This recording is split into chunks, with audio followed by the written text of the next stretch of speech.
আপনি রাত্রিবেলায় ঘুমাচ্ছেন, মনে হচ্ছে যে কেউ আপনার জানালার ধারে দাঁড়ায় আছে, বা গাছ থেকে অনেক সময় ক্যাস ক্যাস আওয়াজ আসে, বাঁশ ঝাড় থাকলে অনেক সময় বিভিন্ন ধরনের আওয়াজ আসে। এই আওয়াজগুলো কখনো কখনো বাঁশের ওই ঝড়ের মধ্যে কোনোটা বাঁকা হয়ে গেছে, কোনোটা সোজা হয়ে গেছে, এই কারণে হয়ে থাকে।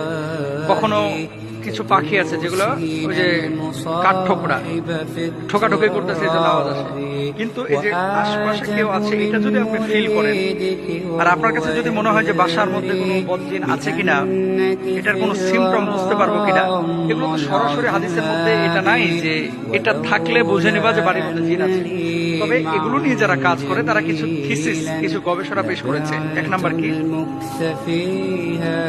এক নাম্বার হচ্ছে, ঘরে ঢুকে দেখলেন, মানে এই সমস্ত জিনিসগুলো দেখলে আপনি বুঝবেন যে বদজিনের আসর থাকতে পারে। এক নাম্বার, ঘরে ঢুকে দেখলেন কি সব পড়ে আছে, অথচ এগুলো কোথাও ছিল আপনি জানতেনই না।